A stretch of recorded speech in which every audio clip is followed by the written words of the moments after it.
This is Rafael, and today in Turbo Talks we're talking to Hugh Carthy of EF Education Nippo about La Vuelta a España.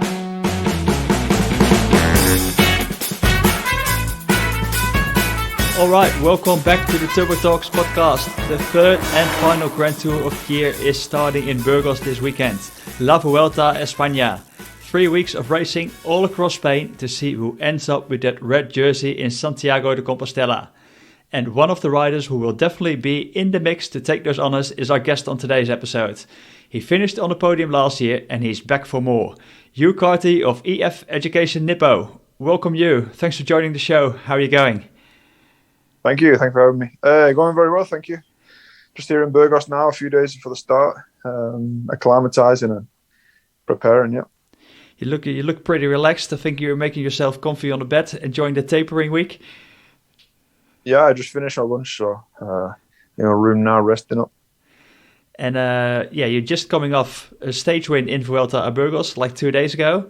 Is there a better way to get it started on that final week of preparation for La Vuelta? I don't think so. I think it's as good as it could have got, really. So I'm pretty happy with that, and gives me and the team confidence and motivation now for the Vuelta, which is important. So how was the Vuelta a Burgos for you? It was a tough race. I felt I wasn't quite 100% to start with, and the first few stages were quite difficult in the heat and the wind. But towards the end of the week, I started feeling a lot better, and I was able to bounce back on the final day and take a nice stage. This is also what you mean by like acclimatizing, where you are now in Burgos, like getting used to that heat again, and maybe the winter conditions are dry and.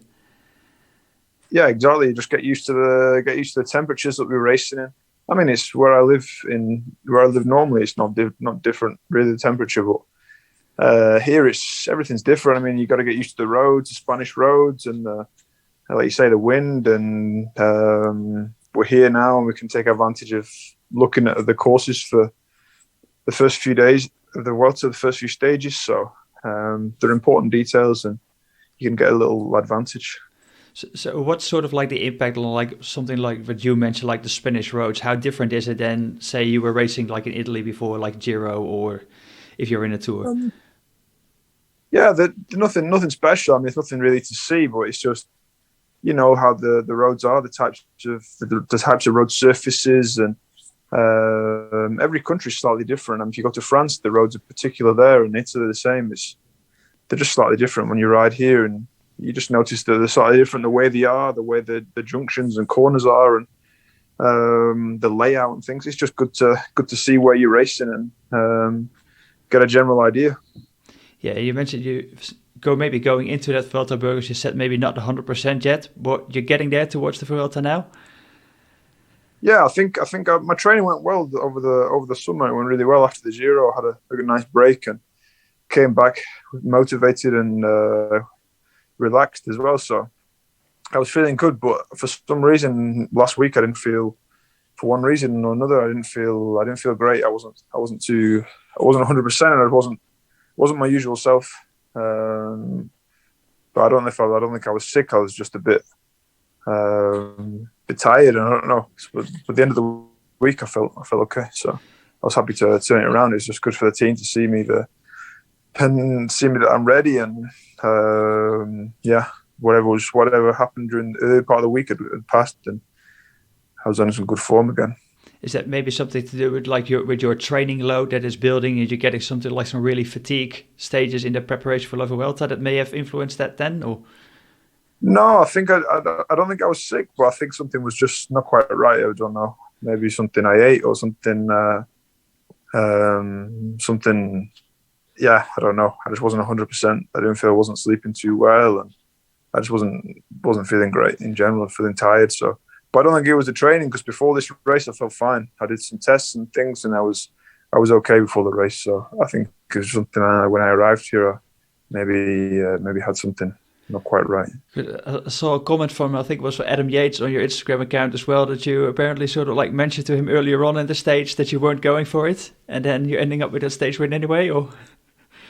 Yeah, I was chatting to him and his brother Simon, and yeah, I didn't expect that. It was their birthday that day, so I was expecting them to win the stage, and even during the stage, I didn't feel brilliant. My legs tired, and I was a bit just hoping to just get the kilometers in my legs, just train and finish the stage and move on to the Vuelta. But yeah, we got to the final climb, and I was there in the right positions, and the team helped me to put me in a good position in the climb. So I just tried to make the most of it and just see how far I could go with the best riders. And in the end, yeah, it worked out nicely. But I think if I'd been happy with a top 10 there, I would have taken a top 10.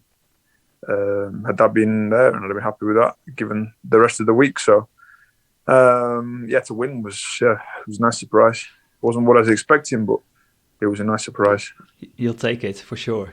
I'll definitely take it. Yeah. You mentioned like you had a good summer after the Giro. So what did your schedule look like after the Giro? Because between the Giro and La Vuelta Burgos, you didn't race. No, I didn't do anything. I went back home and had maybe I think a week, 10 days off my bike. I barely rode my bike once or twice, and then I started training again. It was pretty relaxed. I was just I didn't go anywhere on holiday or anything, but I just stayed at home and did some nice things. I walked in the mountains and did things I don't usually do. Went to the city and stuff, and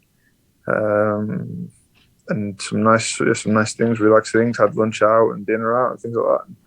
Do things you don't really usually do when you're building up for big races. So it was just nice to enjoy the summer with no travel plans, no need to move, no need to pack the suitcase. You could just stay at home and really relax and just enjoy what you have around you without stressing. And then how did the build up towards the Vuelta look like for you? What did it look like? It's pretty normal, to be honest. I had plenty of time, so we didn't need to do any sort of panic training. Like I say, a week, 10 days after the Giro, I started training again. Started off quite steady, quite low intensity, and just getting some feelings back in the legs, getting some good feeling back in the legs, and in the body feeling like a bike rider again. And then after that, we did an altitude camp in Andorra with the team, and we were 2 weeks in altitude. And then I came here, and yeah, that was pretty much it. It was nice. It was a nice time at home. I enjoyed being there and seeing people I don't usually see during the season, and doing things I don't usually do. And that was it. The preparation was pretty normal. Pretty nothing special. I wasn't training massively. I wasn't not training. I was just had plenty of time. I had 2 months to get fit for the Vuelta, so I was happy to do it nice and calmly in my own time and enjoy it as well. And you mentioned home a couple of times. So where's home for you these days? Is it in Pamplona? No, I used to live in Pamplona. Now I live in Andorra. I lived in Andorra for nearly 3 years now. All right. That's where I'm based. Well, more or less all year. I go back to the UK to see my family once or twice a year if I can. If the travel restrictions allow it, I'll go home in the winter for a little while, not too long, and see my family and friends, and then come back to Andorra. I think for me as a climber, I couldn't live in the UK all year round. It just wouldn't be possible with the type of roads and the weather and the training that I need to do to be ready for my type of races. So I've made Andorra my home, and I enjoy living there. I live there all year, and even in the winter when it's cold, it's still okay, and I can train and live nice and in a nice way, nice and relaxed place to live, and healthy place. Good cycling culture, people understand it, and it's a nice place to ride. And for you, I think, you lived outside the UK for quite a while now, because was it 2016 when you left the UK, you started riding for Caja Rural? 2015. 15 even, yeah. So is there sort of certain love for Spain as well, now with the Vuelta coming up? Yeah, my career started in Spain now, and I lived there for 4 years in Spain. So for me, it's sort of, it's like a second home.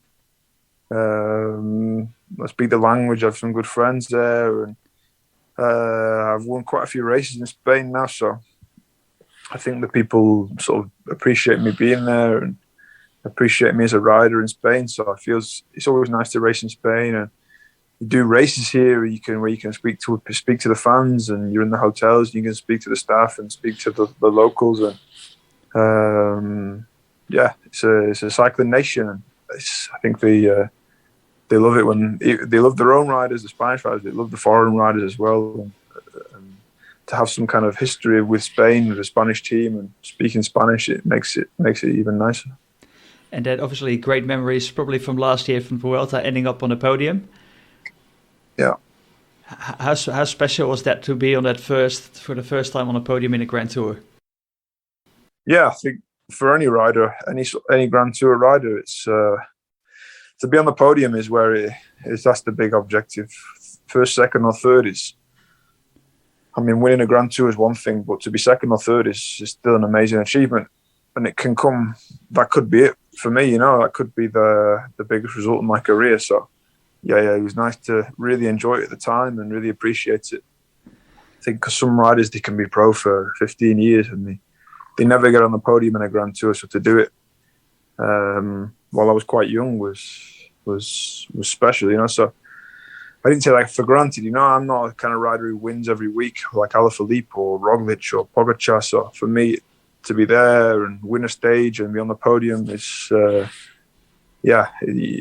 I want more. I'm ambitious, but at the same time, that could be as good as it gets. So I'm very sort of appreciative and very, very grateful for where I've got to, and to be able to do things like that. So how is it different now this year, coming back maybe more as the designated team leader? While last year, I think you were coming in the first place to support Dani Martinez for the GC, and it ended up being for you. Are there different expectations? Do you feel that now? Within the team, things have changed. Obviously, some riders moved on to different teams last year, and we got new riders. But my role changed for sure. But this year in the Giro, I enjoyed it. I think the team enjoyed working for me. I enjoyed working for them.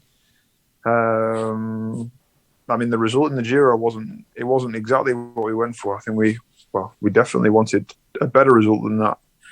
But there are a few circumstances a few things that changed and things that can happen in over 3 weeks. But overall, I think it was a good first experience going there as a pure leader from day one, from November, December when we planned the races. So that was a good experience. And now with the Vuelta, it's sort of my second go in a year at being a leader. I enjoy it. I enjoy being part of the team, and I enjoy sort of rising to the occasion and performing with the help of my teammates. And when it works, it's a special feeling. When everything goes well, it's a special feeling when you can deliver everyone else's hard work. So I don't feel it too much as pressure. I don't feel anything bad. I don't feel like I let people down if I don't win or don't do a top 3 or top 5. But it does give you that extra motivation when you've got 7 riders here for you and the staff there as well with one goal. It certainly changes the way you go into the races. But when you're racing, you have to give your best regardless whether you're working for someone else or people are working for you. So when you're in the race, when you're racing, doesn't feel too much different. Is there one thing that you take from that Giro experience as a leader into the Vuelta in particular, or? I think you gotta manage your energy over the 3 weeks. That's the key to being consistent in a Grand Tour. You sort of got to treat every stage the same and trust the team to do things. But yeah, there's things we've learned behind the scenes, we've discussed and tried to move forward with. But yeah, I think in general, we're always looking to improve, and I think everything we can improve on. There's no one particular thing. There's lots of things where we can do this differently today, this differently tomorrow, and go like that. I want to go back to last year because obviously we have to talk about the Angliru stage where you were victorious. I actually read that you rode that without a power meter. Yeah, I did the whole Vuelta last year without a power meter, only the TTs, and that was it. What's behind that decision to do that without a power meter? Do you like to ride by feel? Or? I never really look at power and heart rate during the race anyway. It's good after the stage, we can analyze and work things out, but I never have it on the screen in the race. And in the TTs, I use it. It's a good resource in the TTs. It can really make a big difference having to manage your effort. But on a climb, I find depends on the type of climb, but on a hard climb like the Angliru, I don't think it makes any difference. I don't think you need to see a power meter. I think on a climb like that, you're either going full gas or you're not. There's no sort of in between. You can't ride at a certain pace. It's very difficult to manage your effort on a climb like that. And the same on Sunday. Last week, I didn't have a power meter on Saturday, so I didn't have a power meter on then. The climb was so hard. You don't have time to look at a screen and look at your numbers and your data. Afterwards, you can look at it and analyze it, but in the race, it doesn't really serve any purpose. But you didn't sacrifice your Garmin, so obviously we're really happy about that. That was still on the bike. Yeah, the Garmin. I think everyone now, all the riders, the GPS head units especially, I've always used Garmin's. So, but yeah, they're really good now with the distance and everything's accurate. You can follow the GPX on the maps and with the directions and the Climb Pro, you can see the profiles. Those kind of features make a difference, where you can know the course as you're riding it. 'Cause now with there's so much information, you've got to know everything, and it's nice to have it on the Garmin during the race. But the power data, I don't think it's nice to have, but I mean, I can live without it. And I even understand that you happily switch between the Garmins as well for those mountain stages to keep that weight maybe even a little bit further down and go to the 130. Yeah, they use small, tiny 130 Garmin, mainly in TTs, to be honest. In road stage, I might use it if it's quite a really, really hilly stage. And I might even put it on the stem. I don't use the in front mount, the out front mount. I use the stem mount, save even more weight. But yeah, in the TTs it's really good. It's a tiny surface area, so it takes up no space in the bars. Now you have the TT bars; they're really narrow, and with the wind and the wind resistance, it helps a lot. And you can have all the information with the power and the heart rate and all the features you can connect to it as a normal like the 1030, a big Garmin. So for me, it's perfect for the TTs and the hilly road stage, the mountain top finishes. And there's definitely a few of them again in the upcoming Vuelta, starting with the time trial, finishing with the time trial. How much did you already dive into the road book or into all the stages? Yeah, I've looked at it a lot, but sometimes you can look too much and look at the wrong thing. So for me, I leave a lot of the preparation to the directors. That's their job to know all the stages, every detail, and do the recon. So for us as riders, sometimes it's better to leave that to them and just know what's coming, know the route, know the routes, and know the dangerous stages and the mountaintop stages, but leave the details to them and learn the details closest to the day. You can sit here now learning for stage 19, 20, but then something could happen and your whole race changes on stage 2. So I sort of learn the stages as I'm going. Yeah. That's my method of doing it. Some people I know, good riders, learn all the stages months before, but for me, it becomes like a weight on your shoulders when you know too much too soon, and you stress about one small road or one descent or one potential crosswind section, and you can sit there stressing for weeks about it. But sometimes it's better to know as and when it's happening rather than too far in advance. But if I mention now stage 17 and stage 18, you kind of know what I'm talking about. Those two finishes. Yeah. Yeah, the stage 18 in particular, new climb.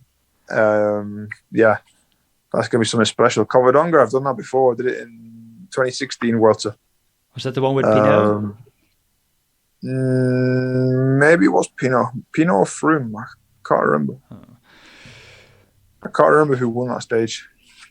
I was at the back. I was a long way behind. But yeah, it was. I can't remember who won. It's a good question. I wasn't really involved in the race, to be honest, that stage. Or many stages in that Vuelta, to be honest. But no, it was a hard climb. Remember, it was hard. It was a hard day and it was a hard climb. But yeah, I think that those stages with the climb suit me, and he's deep into the race, so hopefully I can produce some results then and really make some ground. And have you given some thought like about the finish? Obviously different than last year. It's not like that really gruesome mountaintop finish like at the penultimate stage, but sort of almost like more like a classic type of race. What are your thoughts about that in terms of like a? Yeah, I think stage 20 is going to be a big day. I've seen the profile and I've seen a few interviews with riders who've ridden the stage before and some videos and things, previews, and they're describing it as like a Liège style stage. And yeah, I think people can focus on stage 17 and 18, the big name climbs and the ridiculous gradients, but there could be a surprise on stage 20. Is it different because you're not going to that high of an altitude during this Vuelta either? Yeah. Does that change anything for who's going to be favored or for the GC riders? Or I think sometimes the riders that are native to altitude, so some of the South Americans who were born at 2,000-3,000 meters, I think sometimes in the Giro or the Tour, when it goes over the big passes, it can certainly not necessarily benefit them, but it's sometimes less difficult for them. They're born and bred at those altitudes, so for them it doesn't take as much out of them. But I think it becomes like more of a level playing field. If there's less altitude to play with, I think it's more of a level playing field. I don't think anyone benefits that much from it, but I think there's less disadvantage for anyone. But yeah, it's good. I think it's good. There's less risk of bad weather, so it means the race can always be the true race. You don't need to change any stages, cancel any stages. So yeah, it's good. I think I don't mind not going to. I don't think you need to go to 2,000, 2,500 meters to make a good race. You've seen the Giro this year. We had a stage. The Queen stage had to get shortened, and then the year before the Queen stage was shortened, and the year before every year the Queen stage gets shortened or cancelled, and yeah, you're always left wondering what would have happened on this stage. But in the Vuelta, I think everything always goes ahead, and maybe that's the reason they don't go. Time of year also, but they don't go any ridiculous climbs. Yeah, you already mentioned the South Americans. Is Rigo going to be one of your teammates during this Vuelta? No, I don't. No, he's not here. He's not doing the Vuelta. He's back home now with his family. But no, we have Diego Camargo and Jonathan Caicedo. They're representing Colombia and Ecuador, so we'll have a couple of South Americans here instead of Rigo. It's almost maybe a bit of a scoop because EF almost traditionally these days about like the last team to announce their lineup for a Grand Tour. Yeah, I hope we'll not get in trouble for that. I don't know. I don't think Rigo's ever been down to do the World. So I think that he was focusing on the Tour, the Olympics, and then taking a break. So yeah, and they're coming back maybe for the Italian races in the autumn, I think. But I don't know. I don't know his program. So what are you trying to get out of this Vuelta? When are you happy at the end of this Vuelta?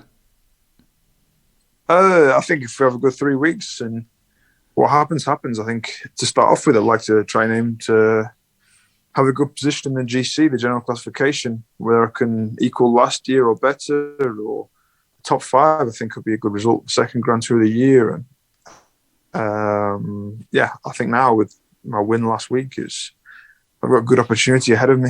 The team believe in me, and I believe in them. So if we can do our best for the 3 weeks, and what happens, I think we'll be in a good place. We've got other riders here that can win stages on their own. So if the plan changes during the race, then I think we can adapt to any circumstance, and everyone can get something out of this race. Is that one of the strengths from EF as well, that you often come into a race, but still other guys, maybe there is a designated leader, but still the other guys always get their own opportunity as well, or freedom to go for a stage? Or? Yeah, I think we come sometimes in bigger teams, they have a lot of pressure on these big races to they have one goal and that's their goal. But in our team, we have different goals, we have different objectives, so we can approach races differently. We can bring a different style of team to the race.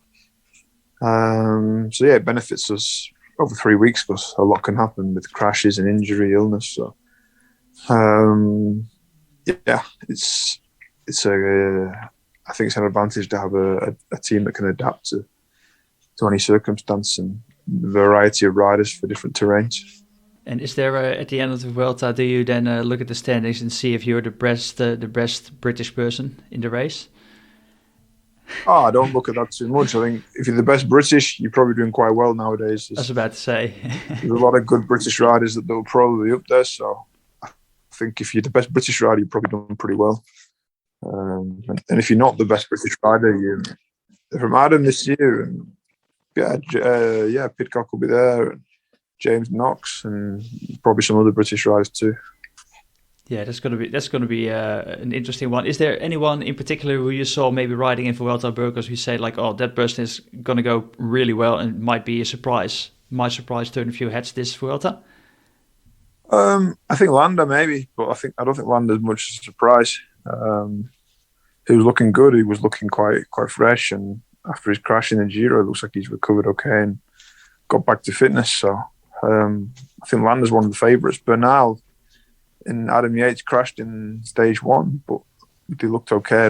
They were 100%, but they still looked okay. And apart from that, yeah, I think the normal people. I think Roglic is going to be up there and hard to beat. And yeah, we'll see what happens. I think Lopez is one from Movistar, so he should be one to watch as well. And, yeah. Is it something for you that you then look forward to taking that battle on with those guys? Is it something that you look forward to in particular, like battling it out with the best? Absolutely. I think as any pro wants, they want to be up there with the best and compete against the best. And a lot of riders, they're at their best when they're competing with the best. They can rise to the occasion and get the best performance when it counts. So yeah, I think a lot of riders like that, and myself, I like to compete against the best and know for sure where I am and where I stand. Awesome. All right, we're going to wrap it up, and I'm going to hope to see you competing against the best and then rise to the occasion as well. But I think you, by the looks of it, I think you're pretty confident that you're coming in there with good shape and be on top form. Yeah. All right.